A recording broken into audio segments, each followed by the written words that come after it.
Warning, this podcast contains spoilers for Guardians of the Galaxy.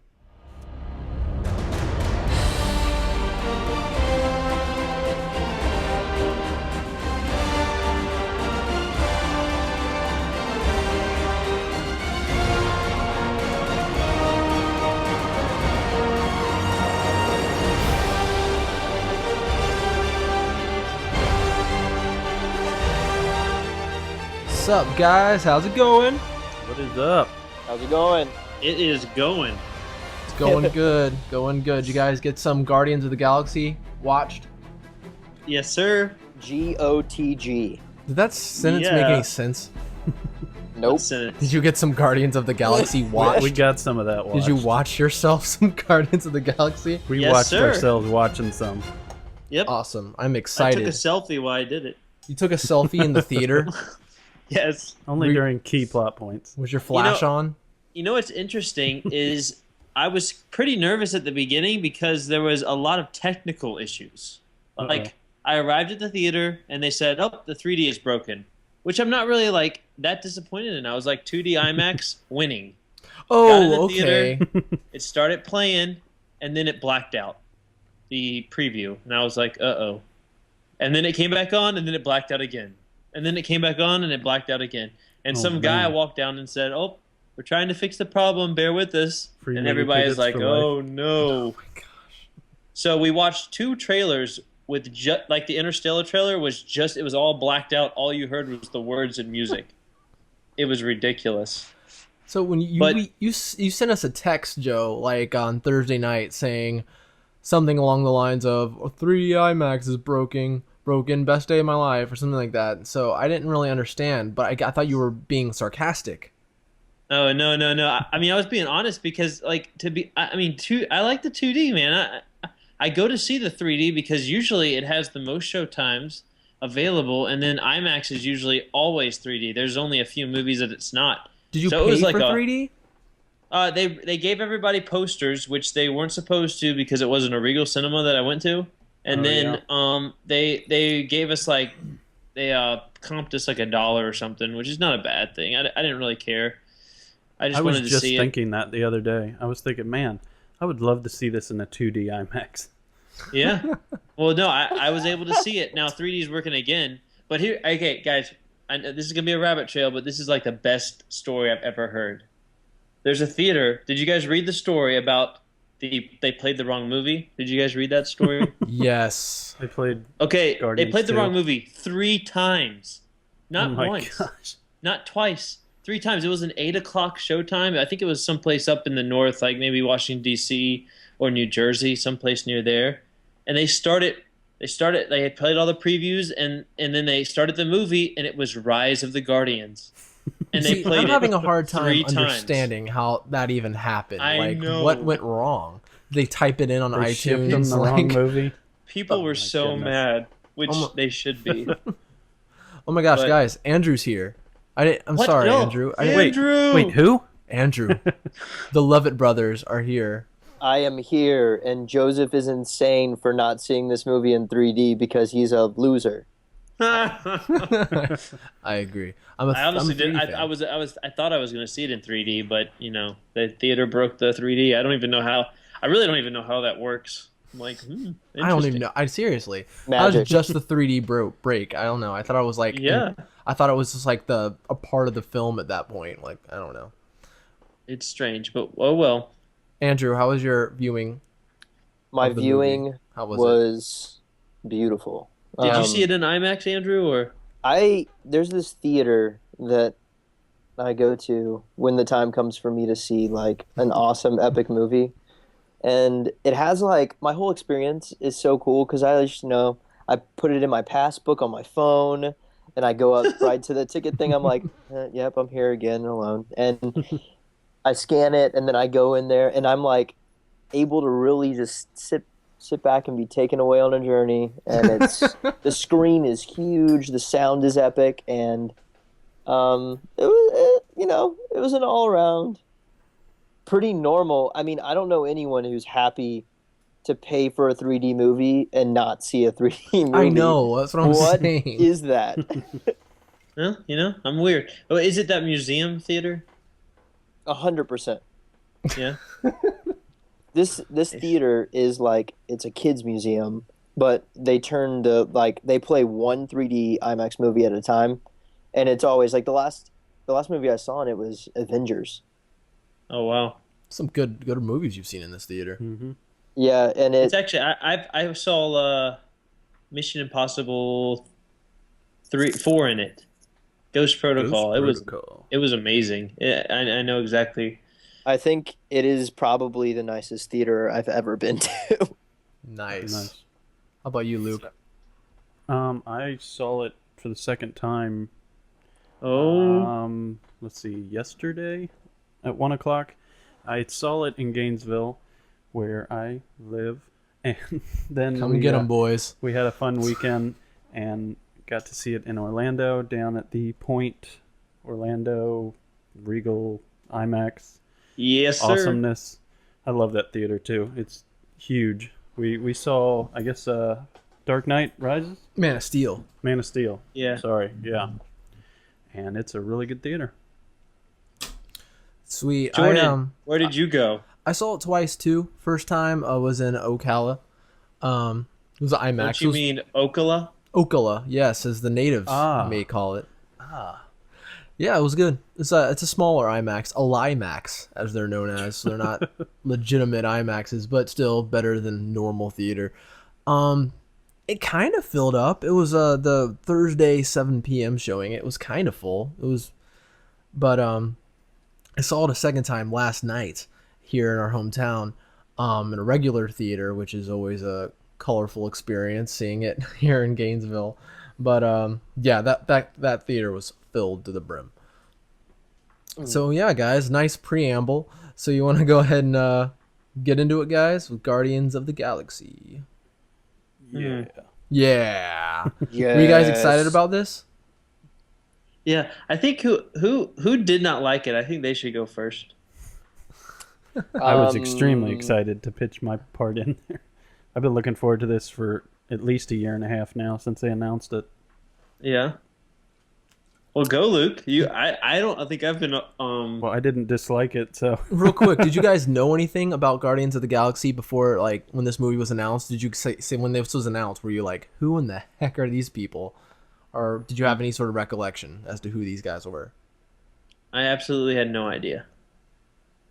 yeah, I didn't know either. I actually immediately went to the Marvel wiki and read their very extensive explanation to all the adventures that these four went on and the other people that joined the team. And I mean, all those wikis are ridiculous, and they never have anything really to do with the actual storyline of these movies. But I mean, it is interesting to get an idea of, some of the history and interactivity with different heroes and different universes. So I got a quick learning of who they were and what they did and how they were involved in the whole universe.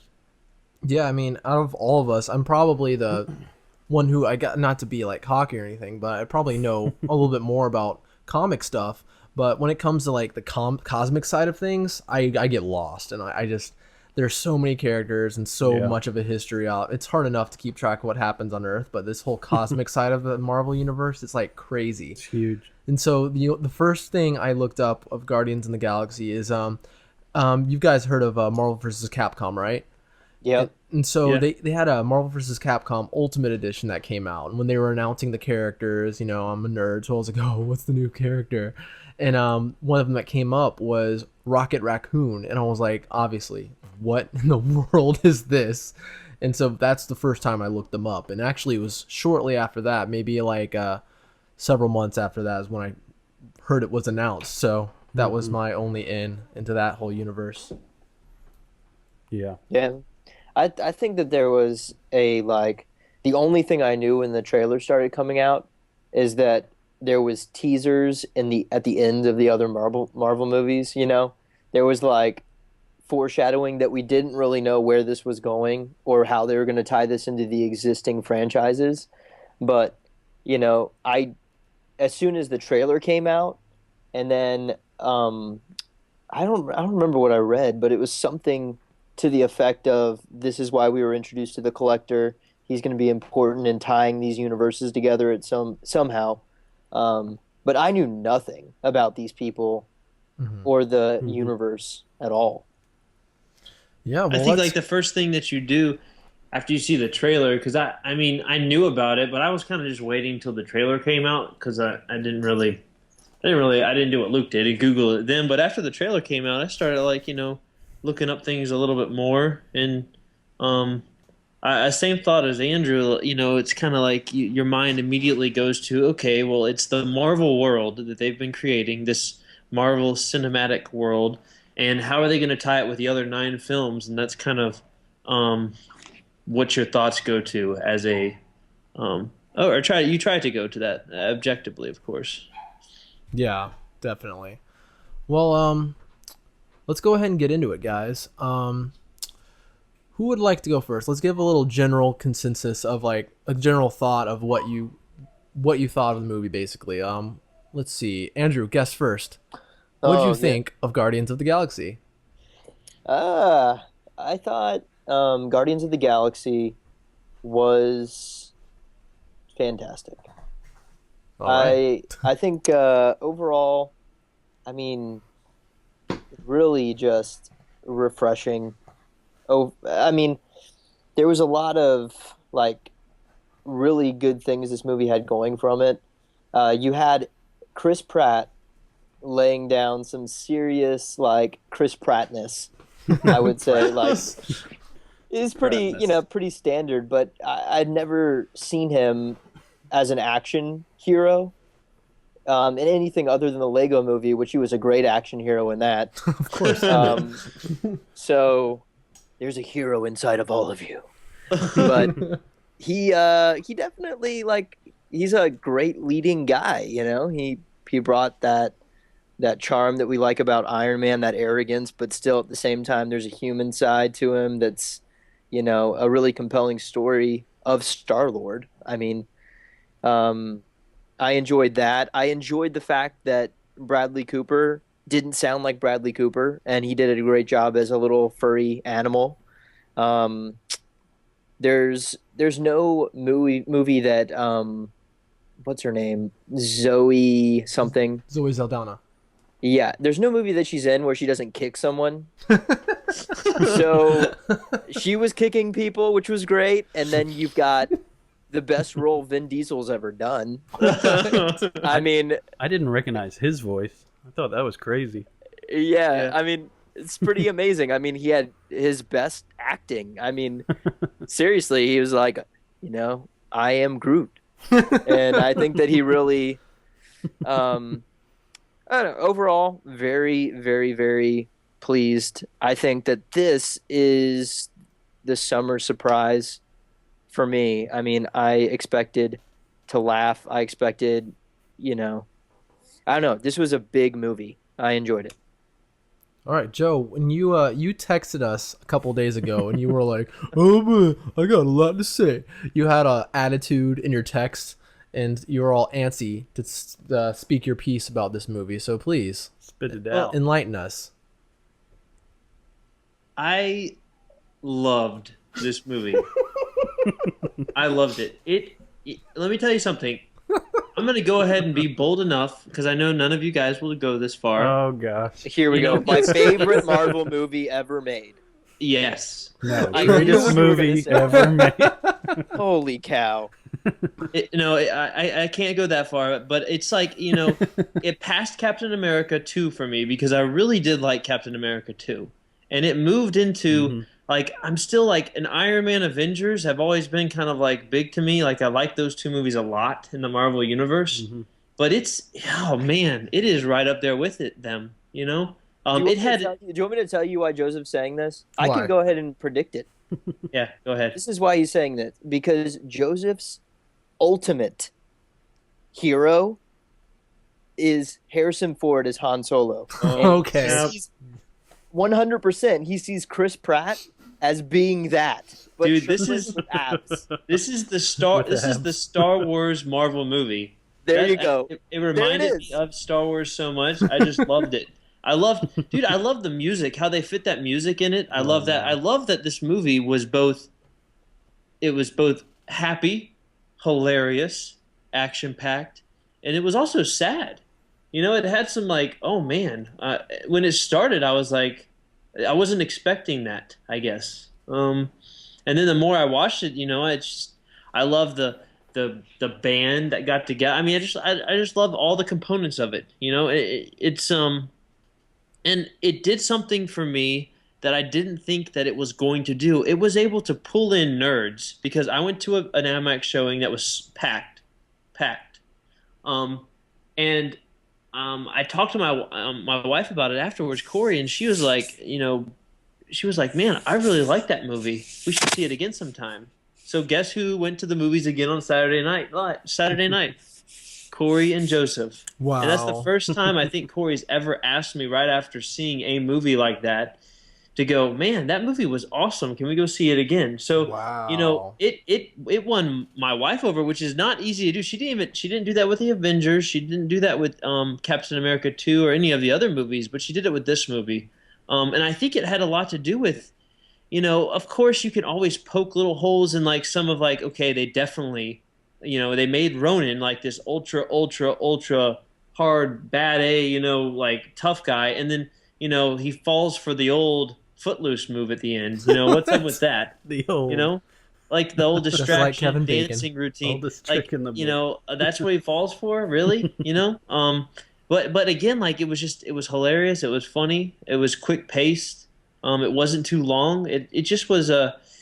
Andrew said it. It was a surprise of the summer. No one thought it would, make $94 million domestically. Open that large for a like a non-sequel movie. But the other thing it almost did was it almost saved the summer because this summer has been a big blockbuster or box office buster or whatever you want to A call it. blockbuster Yeah, buster blockbuster. year. What? Yeah, A double buster. it's been a kind of a letdown. I think it's the first July in the last almost 10 years where the domestic box office hasn't reached $1 billion, and it only reached $650 million. I mean, that's pretty bad.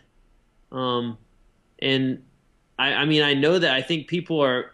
I mean, maybe in America they're kind of tired of Transformer 5, and they're tired of certain things like that. So it was cool to see, even though the movie was not.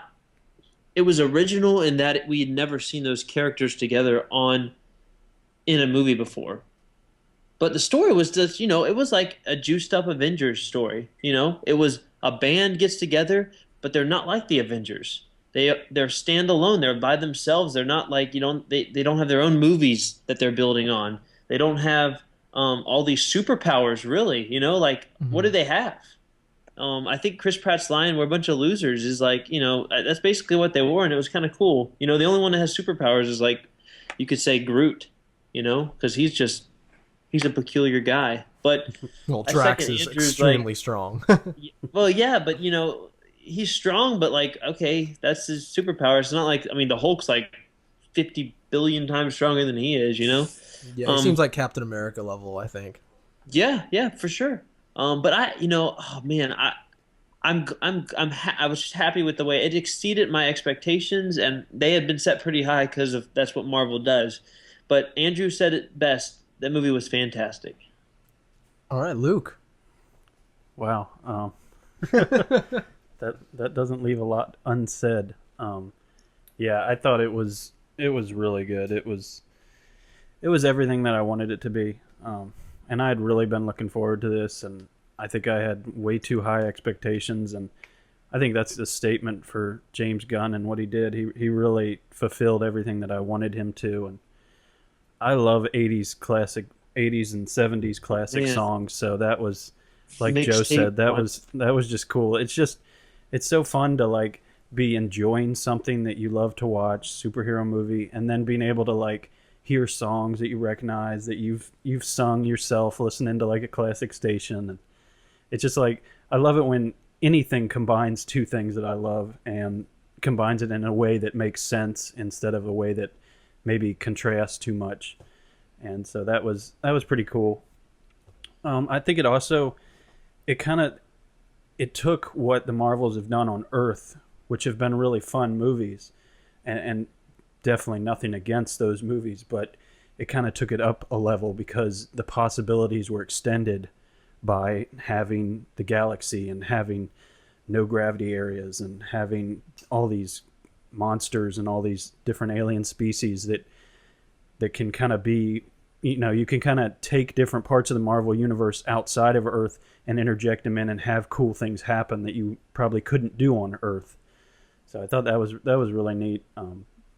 Yeah, I mean, Joe kind of said it all, and especially seeing it the second time. I mean, my wife was the same way, and we ended up seeing it in IMAX down in Orlando, and man, it was so good, and she loved it, and I think that's always a good sign when the women love it in addition to those huge fans of Marvel like we are. So yeah, congratulations, James Gunn. I mean, you are in the legend books now as a director. I hope he continues to make good movies like this, and I'm really looking forward to the sequel and hope he can keep up that same standard.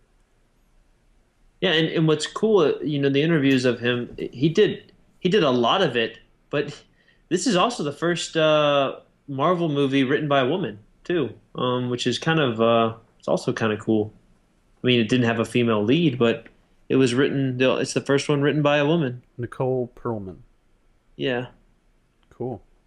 Jordan, as the nerdiest of all of us, as the expert in comics that knows all things. Yeah, not at all. Not at all. Just isn't it crazy? This summer has been ridiculous. Like it's like we started this podcast at a really funny time because it just sounds like on all these SpoilerCast, maybe minus the Transformers one.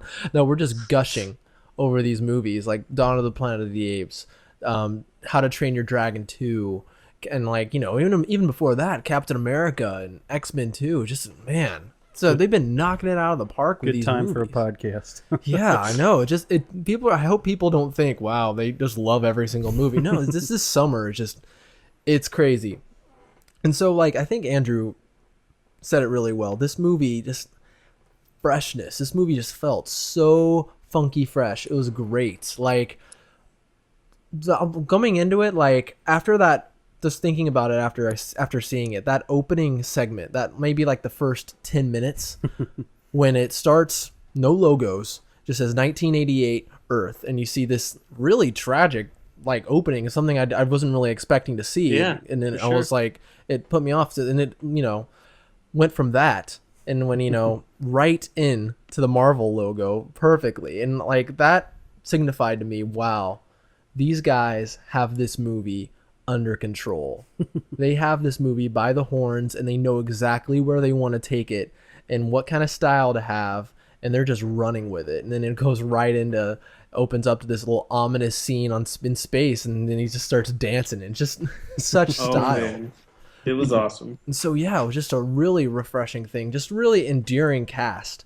Like, James Gunn, he wrote a letter, I think yesterday. He's obviously very pleased with himself, pleased with the cast. No, he was actually sent a really humble letter, basically just saying thank you to the fans and thank you for everyone. And this movie is about outcasts, and just I'm glad everyone was able to identify with it. And yeah, I mean, like, it's not only about that, it's a story about like friendship and people desperate for friendship and like coming together. It's really, really nice. And it makes me really excited, like, because people get scared about the future of Marvel, like when they saw stuff like what's going on with Ant-Man and the whole Edgar Wright situation. They think, Marvel's getting too power hungry and they're making decisions and like they're not going to take any risks. And like, to that I say, like, are you kidding me? James Gunn is not directed high budget movies. What, like Slither, that one with the slugs? And like, you wrote the script to Scooby-Doo, and they said, oh, you have a vision for this? Here you go. Here's your chance. And they did the same thing with the Russo brothers with Captain America Winter Soldier. And it's like, wow, that's awesome. They're giving these people chances, like people who really haven't earned them, just because they see their vision. And it's great. And this movie is an amazing example of that moving forward. But I mean, this movie is not perfect, but it is fantastic though. Minor gripes, but it was great. I loved it. But what do you say? Let's get into it. Did you guys see any nitpicks, any gripes, any major problems you guys would like to discuss? Luke, did you see anything? I think the first thing that comes to my mind, probably, if I, and it's hard, obviously, because I have such strong feelings of liking it. Probably the first thing I would say is, did they go too far with the jokes? Like, I think of Zoe Saldana. The one time, I think it's right before they go after the ship, when it's coming down to, wow, I'm botching this completely, but I think I know she what you're turns to talking Chris about. Pratt and says, "We're just like Kevin Bacon." She has a weird accent too. That's something I noticed the second time. She's like, "We're just like Kevin Bacon," which is fine. I mean, I liked it, but I can see how a critic would say, "Well, it got a little too goofy in parts," and so that would be probably my first thing that I would say could be a flaw. What do you guys think about that? I think I definitely, it's like humor, like it's definitely something that's going to work for some people and it's going to work for, not going to work for others. I mean, geez, like some lines, like I wasn't able to hear the rest of it because my theater and both showings, a hootin', hollering bunch. That's a good point. The first time we saw it, that was the same way. Yeah. I couldn't, I still to this day don't know what he says next after Gamora mentions the Star-Lord. Your spaceship is filthy, and he's like, she has no idea. When I take a black light to this thing, she does a black light, and then she talks about it being some kind of painting. I have no idea what he says after he says black light. I have no idea what he says. Second time I heard it. Yeah, it's like a. He says ahead, this Andrew. thing. He says this thing would be lighting up like a Jackson Pollock painting. yeah. That's hilarious. Yeah, I didn't even hear that the first time. Yeah, but yeah, I must have been in like a theater full of like slow people then, because I was the only one laughing at that. Maybe I saw it twice because I mean, I think I wanted to hear what he said in that part. Yeah, exactly. I couldn't hear it both times. Oh man.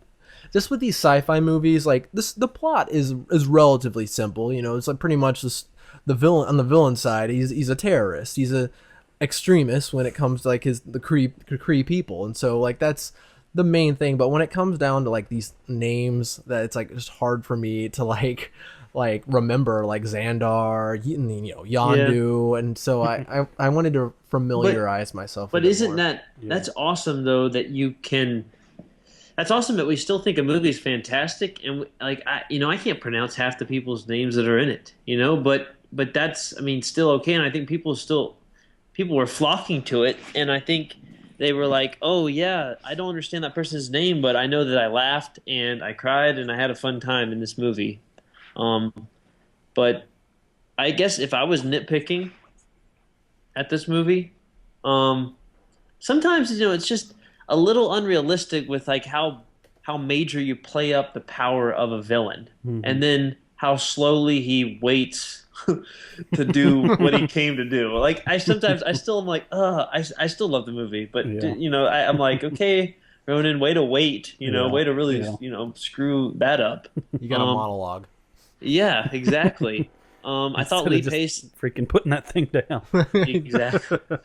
I thought Lee Pace did a fairly good job. I didn't recognize him. I'm used to seeing him as like this elf, that's like shining bright light from his face and has long white hair. But he did, a pretty good job as Ronan.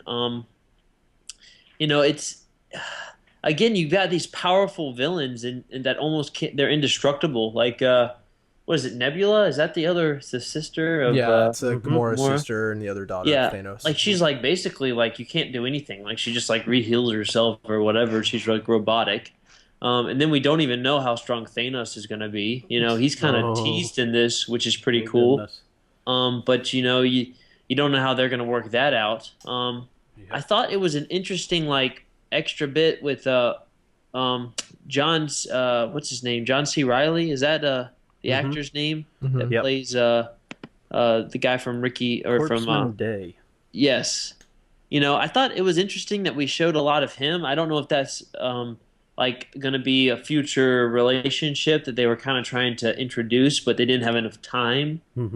Because I also know, there's time constraints in a movie, and you can't do everything maybe you originally wanted to, and you might have filmed a bunch of stuff and then had to cut it. But overall, he did a great job. Here's capital letters, hate it. Here's what Here's what it boils down to: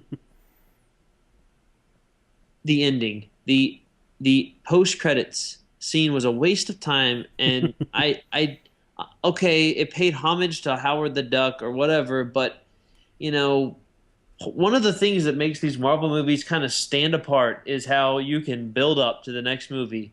And I wasn't expecting necessarily to see like an Avengers 2 trailer or Avengers 2 footage, but I thought I might see something that was important. And all we saw was like, okay, we knew the Collector wasn't dead. Okay, we knew that. We're not idiots. We saw him in the movie.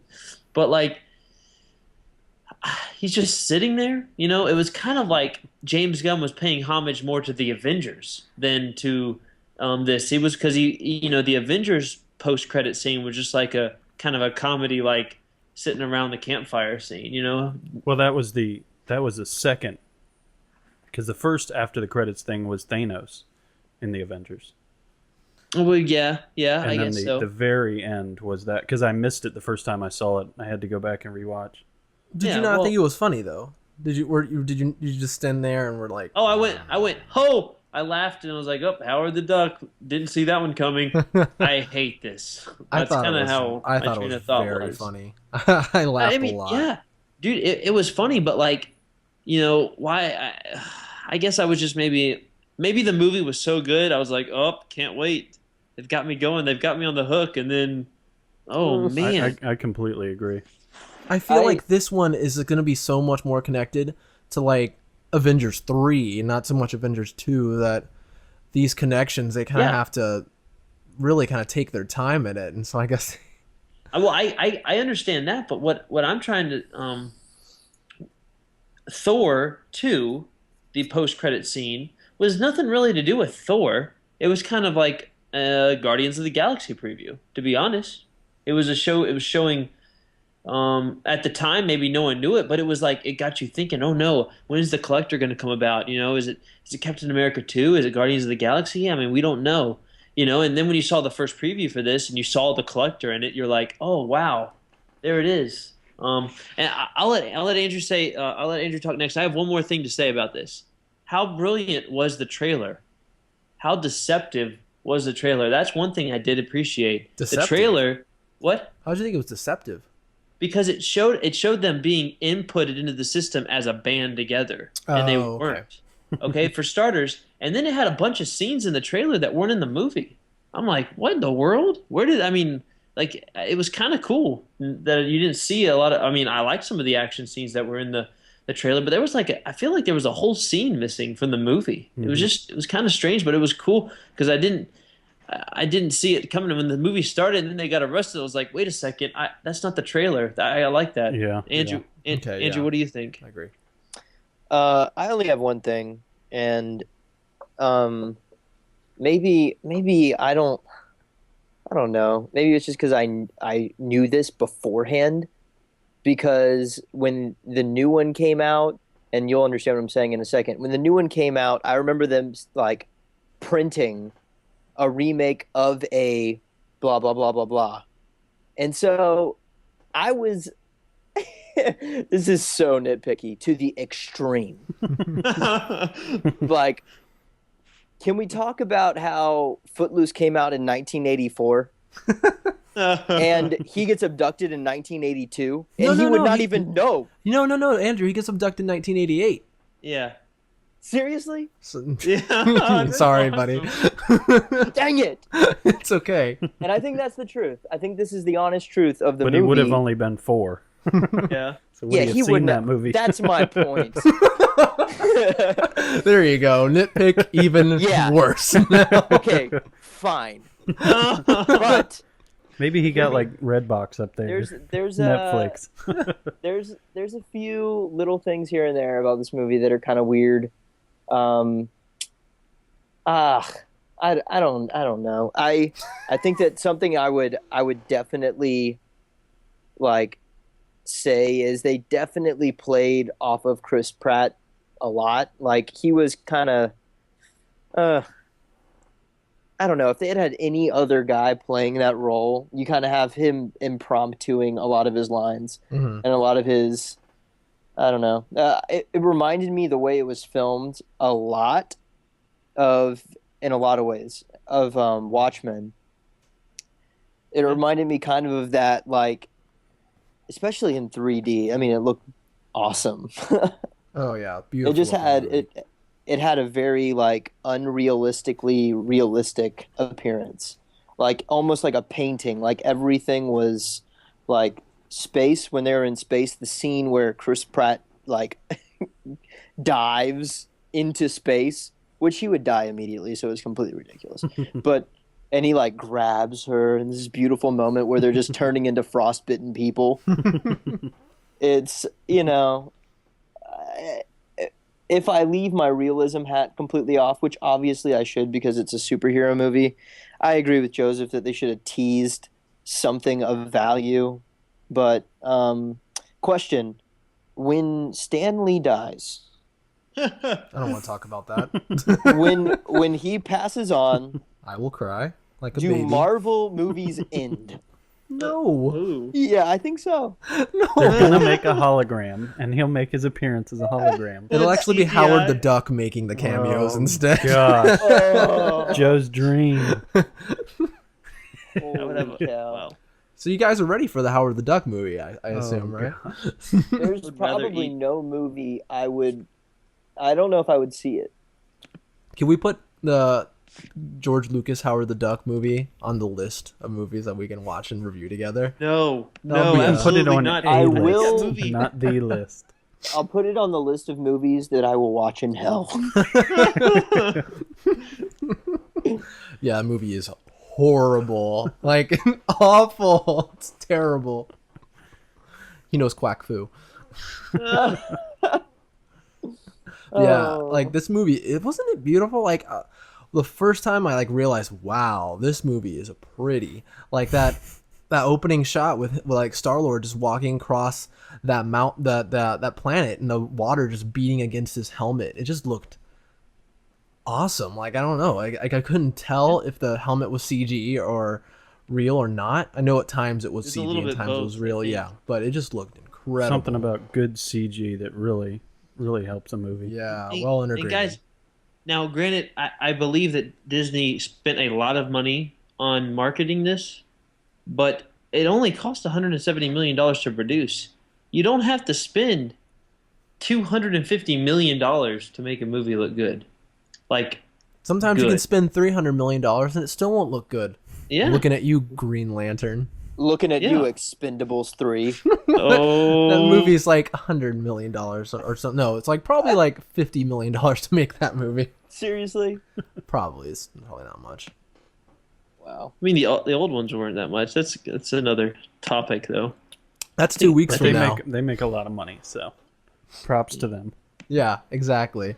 So, favorite parts of this movie. We're getting really dorky here, but favorite parts. Well, someone already mentioned my favorite part. I've actually tried to reenact it a few times in the house with my like iPod on. That part? when he dances around while he's like raiding that that old civilization, that's fantastic. That song and what he kicks the little tiny alien little like raptor looking things and then he uses one as a mic. It's just awesome. I like that part a lot. It was cool because it was like such a dark world. Like when at first you see that scene, it's like, ooh, what a creepy world. And then he like puts his earphones on and plays his song, and he like during Some the song, serious stuff's about to go down. Wait a minute, what? exactly. You like see the pit that he has to like fly over with his jet boots, and there's like here we these go. horrifying monsters while this music's It's gonna playing. be crazy. It's awesome. Oh wait, he just jets over. Really cool. I think favorite parts. I don't know why I thought it was so funny in the moment, but the part where like I like the part where they're fighting each other. I thought that was really entertaining. But when they're escaping from the prison, man, this is a ragtag Dramatic bunch of pause. lunatics. And then you've got like this little raccoon calling the shots, super smart little Joe Pesci, Bradley Cooper dude. And then you've got Vin Diesel going back, detaching the battery thing, setting off all sorts of alarms, and they're just sitting there goofing off. And then when he tells him to take the guy's leg, so all this violence is going on. He goes up and he's just pontificating with this guy. He's just like, you want to listen, take man. my what? Exactly. Oh, I didn't need I had that. to give him 20,000 units. Yeah, it's just like, what is happening, you know? Oh. So I just thought that oddly one of my favorite characters in the movie was probably the little raccoon. One of my least favorite parts, and I didn't think I would like the raccoon, honestly, you know. But anyway, I think one of my least favorite parts is like this really dumb eco-friendly message at the end where we have like the burning bush wrapping around the cast. I didn't, you know, it's cool. It's like the sacrificial thing Burning that bush. the plant does, but What in the world? Eco-friendly message? I didn't get that at all. hey, What in the listen, world? okay? It's biblical. It's the burning bush. Trees are gonna save us if everything goes up in flames. I don't think so. So as for See, my, we didn't get that, Jordan. I guess Andrew not. got it. As for my guys- favorite part, so how about that last scene with the flames? I'm sorry, I thought it was so cool. Like it was so crazy watching him grab the Infinity Gem or Infinity Stone, I guess as they're calling it, and like he just falls to pieces. He's like skin is peeling off. He's screaming, looks horrifying, and the whole cut between him and his mom and Gamora is, "Oh, take my hand!" So epic. And then they all take hands. It's kind of cheesy, but it's awesome. And then they all get it together and look up, and there's that awesome hero moment where they say, "We're the Guardians of the Galaxy," and so fist pumping awesome to me. I was just in the theaters. I think I saw it on the second time on Saturday, and last night, Sunday, and that time I looked over at Carrie and we're just like, yeah, we just nod our heads because we both think that part's so awesome. Oh, But that other than part- that, like seriously, Rocket Raccoon. Wow, like a lot of people looked at this and like at the trailer and saw him and were like, "What in the world is this freaking movie?" Can't believe I'm taking instruction from a hamster. They've gone people. I've heard people say they're going too far, but geez, it's like I think he's gonna be like one of the favorite characters for a lot of these people in this movie is gonna be Rocket Raccoon, and like I thought they could pull it off, but like after I heard that Bradley Cooper was doing the voice, I was a little worried, but you said it, Andrew. He didn't sound like Bradley Cooper. He was doing some real voice acting where he, he kind of disappears in the role, and he's just hilarious. He sounds like more like a New York scramp or whatever. I don't know. It's awesome. Joe Pesci. Joe Pesci, exactly. Yeah, it's like a lethal weapon. One of my favorite parts, I know I said the dancing part, that is one of my favorite parts, but I also really, really like the powwow scene. I think it was really just it was hilarious. You know, they've gotten together, and I just like the banter back and forth. I think it was just well written. And Which well powwow scene are you executed. talking about? Where they're making how much the of a one where plan they're do in you the- have? 12%. Okay. Yes. Okay, that was really funny. Now Yeah, I'm I thought- standing. We're all that a was bunch really of cool. standing idiots. Yeah. So, even like, I've read a couple of articles. It's cool to hear that like Vin Diesel wore stilts and like stood in on scenes and stuff. I mean, that kind of stuff just makes me laugh, He was on the set? Yeah. Wow. Not every scene, but like he was on a lot of it. And, he it's just really cool. And like, James Quinn shows up to the UK premiere with a bloody raccoon on his shoulder. I mean, like, it's like really just some cool little things that have come out of this. And I'm fairly excited about the future of Guardians of the Galaxy, Definitely. Like it's cool that we harped on it at the beginning. It made $94 million domestically, but if you put that into perspective, that's pretty good for a movie that's not a sequel. There's Oh, not that's extremely good.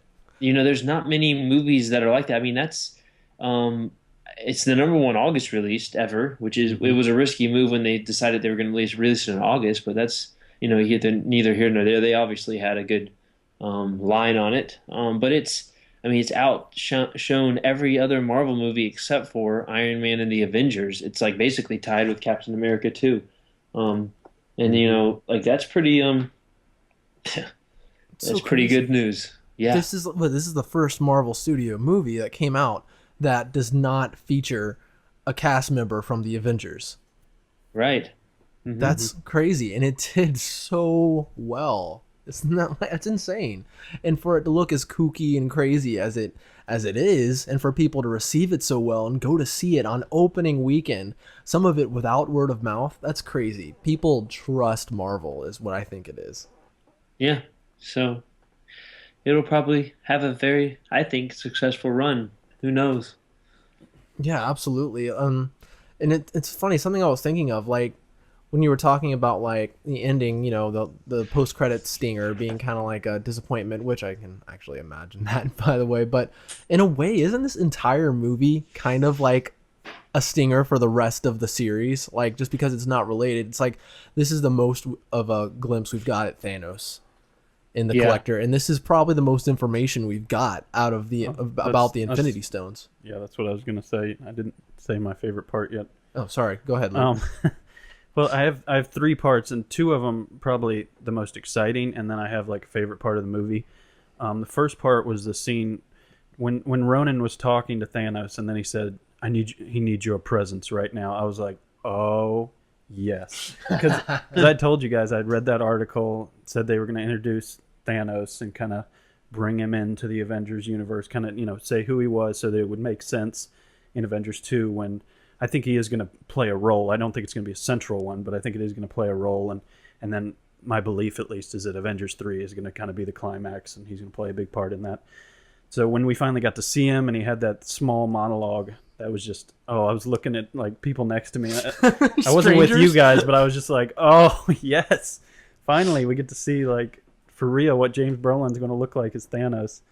And so that was really exciting. And then when we got to the collector and he opens up the cube and we see the Infinity Stone, that just because obviously that had kind of been building up, and they showed the collector was collecting all the items, and we saw the pale Dark Elf. dark elf. Yeah, we saw him. There was a in the Chitauri background. too. Yeah, One of the Chitauri were there. so that's just exciting to me. I love as Joe was saying, like the endings classically have built into the other movies and teased us. And for me, I agree with Joe. I wish there was more at the end, but I think a lot of it, like with Thanos and with the Infinity Stones, it was kind of built into the movie. It was kind of like, well, this is what's going to happen. We're not going to say it, but we're going to show you what these are. We're going to show you how powerful these stones are, and we're going to show you what the potential danger will be for the Avengers and potentially Guardians of the Galaxy teaming up with them maybe in the future to defend the universe from annihilation from Thanos or Ultron or whatever combination they come up with. So when he showed kind of the brief history and showed how powerful the gems were, that really got my blood going. So excited. Cool. And my favorite part was definitely when he distracts Ronan by dancing.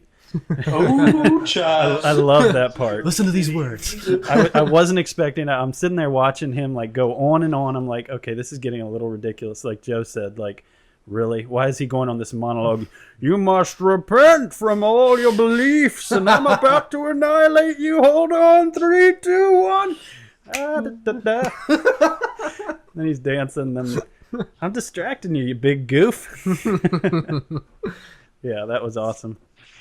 Yeah, so great. And it's funny how like there's things in this movie that are huge implications for the rest of the Marvel universe. Like the Kree, that's a big thing. Like I don't, as I said, I don't know a lot about the cosmic side of things, but the Kree are like they're like one of the biggest alien races in the Marvel universe. They're known to be like warring around Earth. They're like the Fantastic Fours, like one of their big foes they worry about in the Avengers. They go to war with Earth a lot of the time. That's like really cool. And like little things like they mentioned that that severed head of that celestial being, that's like pretty cool. And I think in the comics it's actually the headquarters of the Guardians of the Galaxy, but they changed that up actually. But it was cool that they mentioned the Celestials. That's like a big thing. And like the what's his name, Galactus, he is actually a Celestial. So there was just a lot of really cool Easter eggs in this movie. I really appreciated it. It's a lot of geeky stuff. Obviously James Gunn's a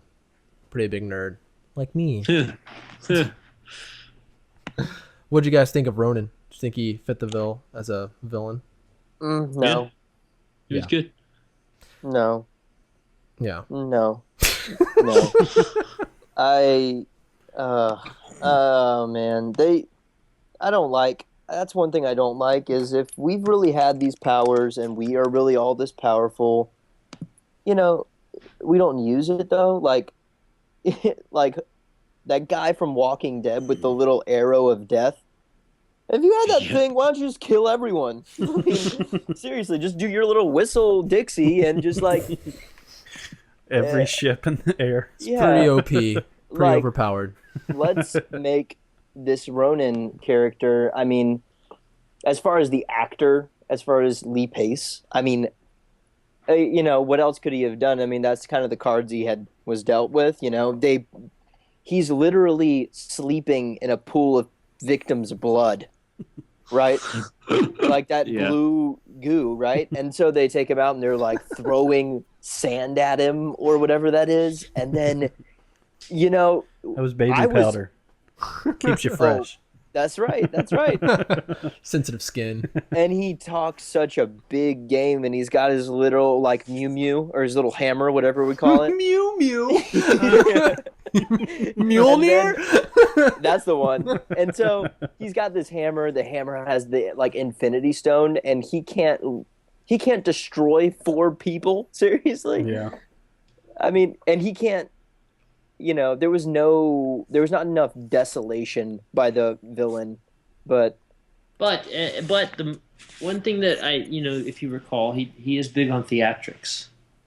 Like he didn't just kill Drax. He wanted to humiliate him or whatever, break him down.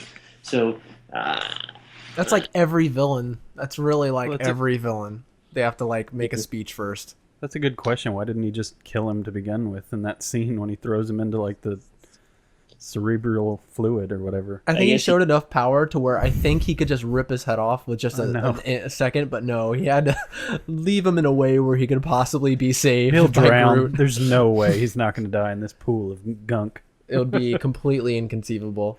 But yeah, I feel like villains, I will have to say, is probably not Marvel's strong point.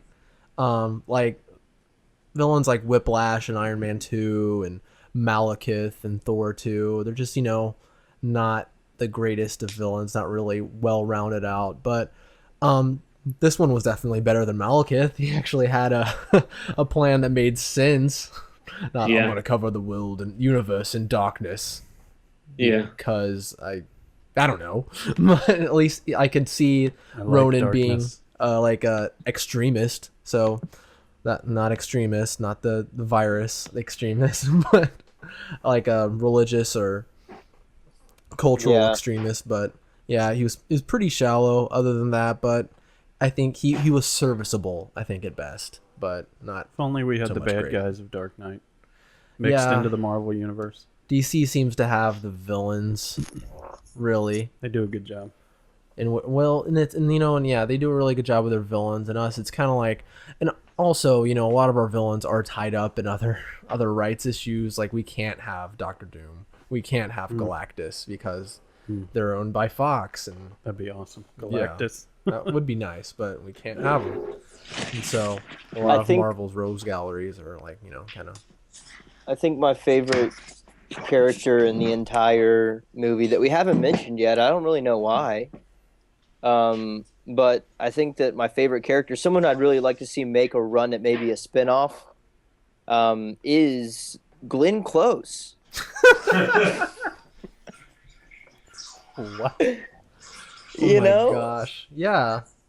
Nova Prime the movie. Here we go. Such a weird, like, it's always her in shot and then the other, like, the chick on the iPad, I noticed that. Yeah, she's always away like, furiously. she never looks at the camera. She's always just like, I don't know, playing, I don't know what game that would be. Maybe Angry Birds or maybe like, Flappy Bird. oh, she was playing the Fruit one. Fruit Ninja. Fruit Ninja. Yeah, definitely. The Nova Corps love playing Fruit Ninja for sure. But Glenn Close, like, I don't know if I would say this is an awesome thing for her or this is like I can't be a leading lady anymore, so I guess I'll be this character. I don't know. The days of Hamlet are done for her, I think. So, and Yeah. 101 Dalmatians. That reminded me of something funny. I was wondering when the ships start dive bombing the city, she's looking at her map. I'm like thinking, why aren't you looking out the window? Like, here comes a ship right at us. We should run. Apparently, Facebook was just more important for her at that time. This hologram is so much more educational than watching out for something hitting you. That's so funny. Poor Nova Prime. You guys are really ripping her a new one. She's fine. She's fine. She didn't she have a line in the trailer that was like, "Send in the Guardians" or something like that? Yeah, that's what I'm saying. It was like completely and totally like the trailer was a lie. It's fine. John Sit C. on the Reilly. throne of lies. That's fine. As long as they didn't show me anything incredible in the trailer, I'm fine. Fine with that. Well, that's the beauty of it. You didn't even know how it was, and I think Joe has a good point there. Like, we didn't really know how it was going to go, and it did go very different than the trailer teased it for. Yeah. Good job. Yeah. By the way, seeing that the Interstellar trailer was in that movie Nope. theater, Nope. me and Luke, Nope. me and Luke are kind of like doing somewhat of an experiment. We don't want to see any other trailer other than that first one that came out when like it's just the monologue of Matthew McConaughey going on about we were explorers, but like Which so is really hard when the IMAX is so loud. so I'm it's like so hard to plug your ears. I'm I've like learned that. dreading like when that trailer comes on Oh, and I see gosh. Matthew McConaughey's face and I have to lean down and plug my ears and just like kind of like start making weird noises. I'm sure there's going to be an even bigger trailer coming soon. Yeah, probably. Sorry, a little tangent about Interstellar and our Guardians of the Galaxy spoiler cast. Favorite character, favorite Guardian. Go. Who's going first? Go, Joe. Go, Andrew. Go, Andrew. Go. Fine, I'll go, Joe. Favorite. Well, I don't know. I feel like everyone's gonna say Chris Pratt. Oh, Chris Pratt. Or Buff. they're gonna say Bradley Cooper. Or they're gonna say Or maybe Vin Groot. Diesel. Or they're gonna Gamora. say Zoe Zalnana or whatever. But I'm gonna go with homeboy Drax because the guy is like a sense of humor. I love that he takes everything literally, and I thought that he was actually my surprise out in left field because he had some dialogue in there that was so funny. I thought he was so funny.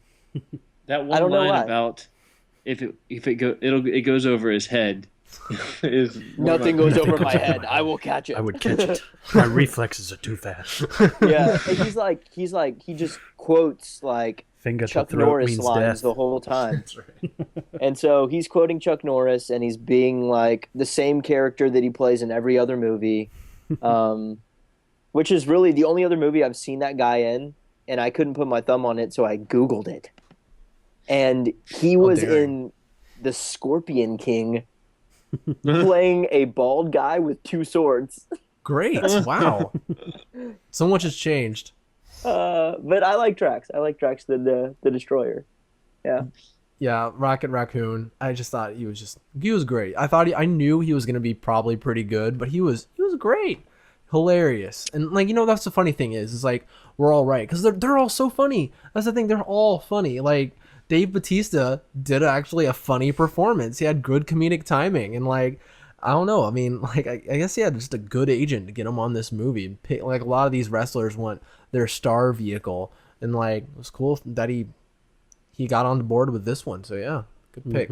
And again, the writing was what probably sold it more than he did. That comedic timing was, I think, just James Gunn's writing. He did an exceptional job. Yeah. I'm gonna go. I mean, I'm gonna go with Star-Lord since no one else has picked him. But Andrew, I did like Drax's character. David Bautista was pretty funny. Luke, who did you favor? It's tough. I mean, I really liked them all. I really thought Groot was really good. He didn't do a lot, but I thought he was really good. I thought Bradley Cooper was excellent. Gamora probably my least favorite. Not just because her character wasn't as funny, so it was hard to warm up to her as much.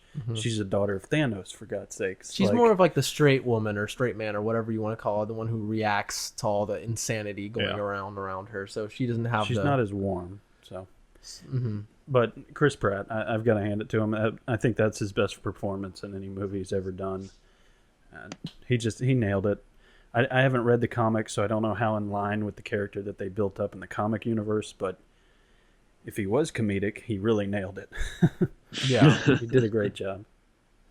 Yeah, absolutely. You guys have anything else you want to add in before we Who's move your on? favorite? Did you already say? Yeah, Rocket Raccoon. Okay. I think he was really great, really endearing characters that I like. The thing is like he even had some emotional moments in that movie, like when he was rambling on and when he was drunk, when he was yelling at everyone about how I didn't ask to be made. I was like, wow, that's pretty sad actually. And then when Groot dies. And when Groot dies, that's a pretty real emotional moment for him. It was really cool.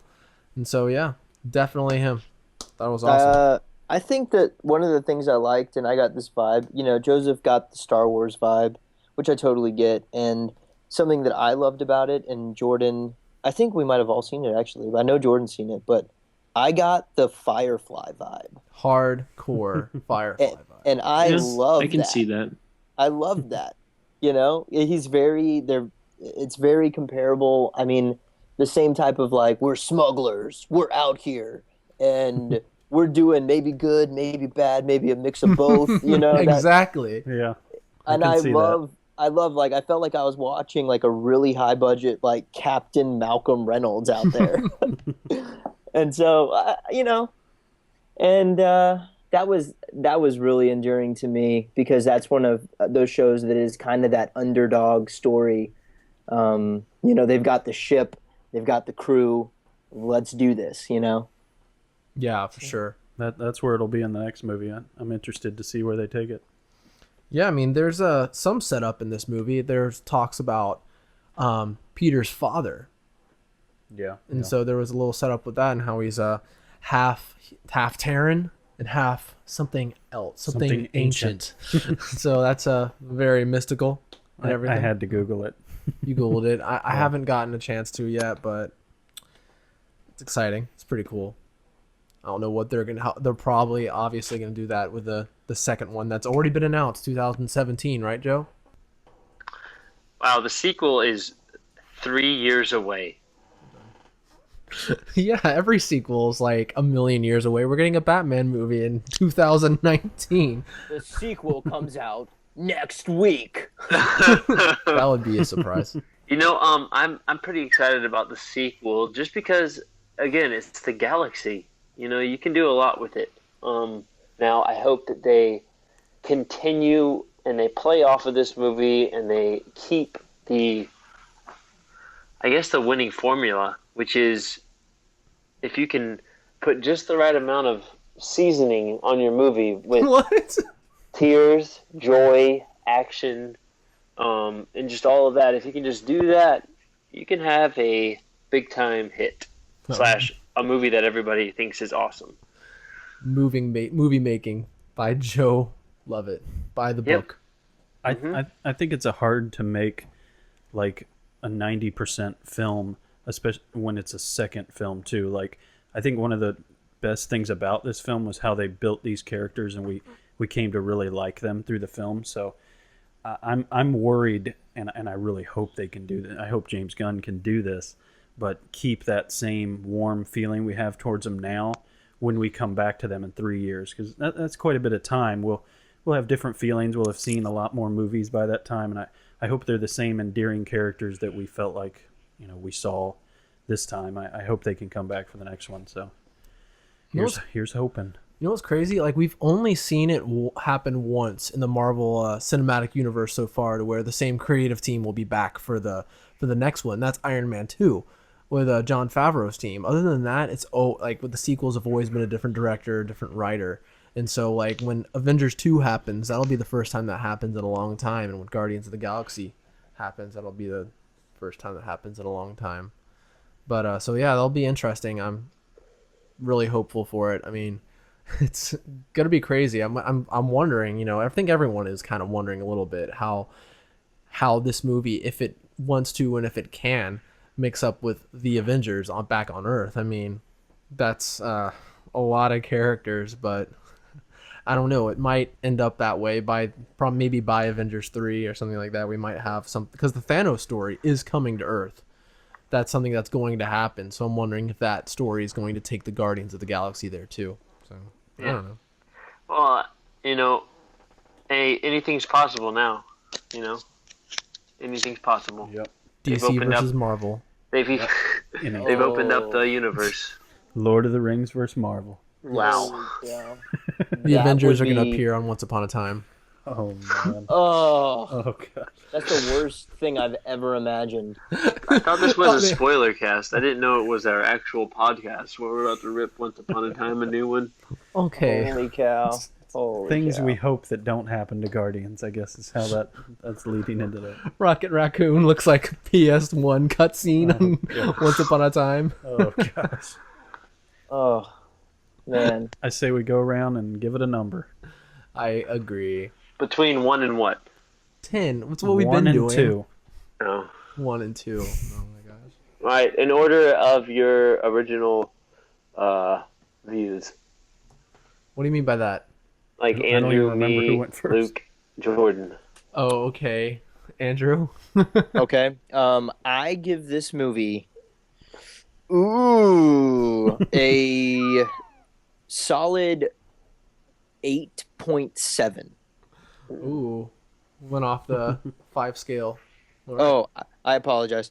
I give it a 9. We'll round up. I'll give it a 9. I'll go 9.5. Oh, hot diggity dog. Is this your highest rated movie so far, Joe? Yep. And as I said before, I mean, like, What one of my favorites. What was Edge of Tomorrow though? I thought it was close to that. I think I gave Edge of Tomorrow a 9 or an 8.8 3/4 or something. I think it was a 9, but yeah. Anyway. I really liked Edge of Tomorrow too. It was original. I do. If your movie is original, you automatically get a 9 in my book. I agree. What? That's ridiculous. Well, I don't Joe. know about the 9, but I agree that it's a big part. Oh my goodness, Joseph, that's horrible. That escape plan movie with the turkeys or whatever it was called. I forgot what it was stupid. I gave that a 9.5. Oh my god. Turkey Trot or I'm about to give you my size 9.5. Me and Jordan are going to go out in the backyard and film a movie. It's going to be original. 9. Okay, I give it a 9.5, and I don't know where Avengers fits in there, but Avengers for me is still just barely above it. So Avengers 9.51 for Avengers. Yeah, Avengers is a 10 for me. I'm gonna get that out of the way. It's not my favorite movie, but it's definitely up there, and I think it is definitely one, if not the best superhero movie. That's my account of it. So I'm going with this a 9.5 on this. After seeing it twice, I had to wrestle whether or not this is just the new shiny toy that looks awesome. But I think this movie is actually gonna get better with repeat viewings, and so. Yeah, and another thing, it is currently the highest rated Marvel movie Marvel Cinematic Universe movie. You know? It's 34 on IMDb's top 250. Yeah, which it will drop. It will drop, but yeah. I mean, it might not drop much. Avengers is like 180 or something. Yeah, it's weird how they do that. I don't know. And I think Avengers is 89. Is that it? 89 on Rotten Tomato? No, it's in the 90s. Are you sure? No. I said it with such conviction, though. I was like, no, Joe, you're wrong. It's in the 90s, you stupid idiot. Do we want to put money on it? I'll put absolutely. A cheeseburger on it. A cheeseburger. Okay. Here's what I think. I'm going to go with, I think they're both 92s. I think so, too. I'm looking right now. Dang it. Oh, yes, it is 92. All right. Okay, whatever. We're both right and we're both wrong. Okay, wait. What did we predict this would get in the box office? I said 95. What did it get? On your 94. second guess. On your second guess. I have to remind you of that. Yeah. I was really wrong. I said 82. I said 120. Oh my god! Look, wouldn't that be the highest opening of all time? No, Avengers was 207. Holy crap! What, really? Yeah. Wow. Good Here, grief. you guys want to? We'll do like a little tiny. Let me just run this down for you. The top Marvel openings are Avengers is 207, Iron Man 3 was 175, Iron Man 2 was 128, and then Iron Man 1 was 98. And then you've got Captain America and Guardians of the Galaxy are pretty much tied. Captain America 2. So much money to be had.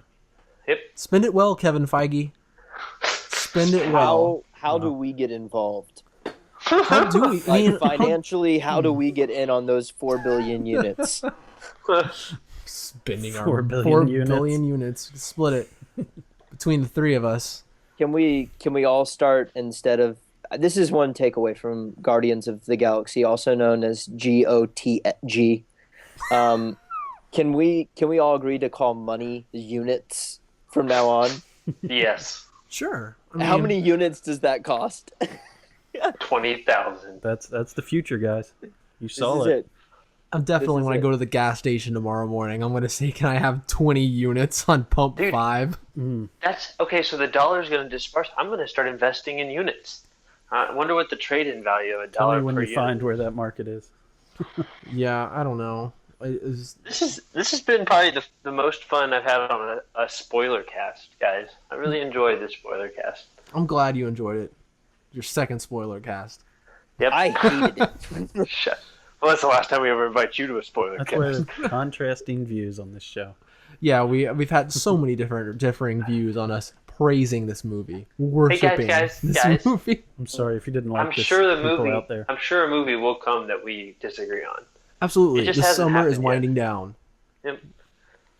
If you want to see us not praise a movie, listen to our Transformers trailer Yes, or spoiler cast. or I give it a bad review.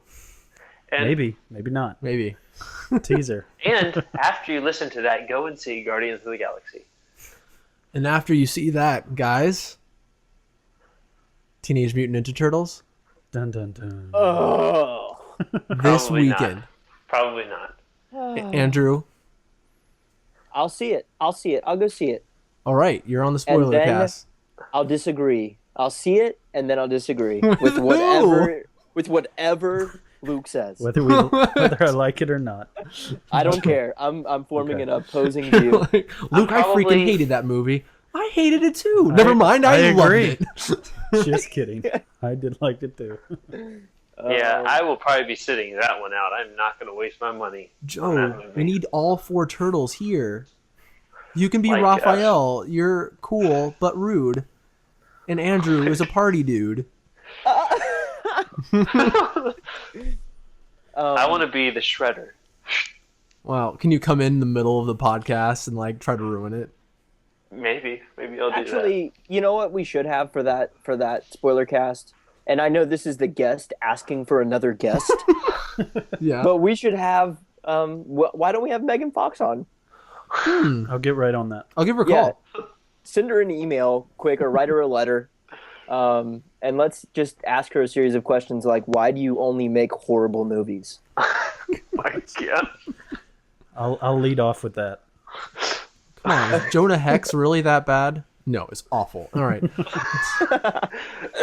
It's bad. Hey, it's bad when your best movie is Transformers 1 Yeah. and your second best movie is Transformers 2. 3, actually.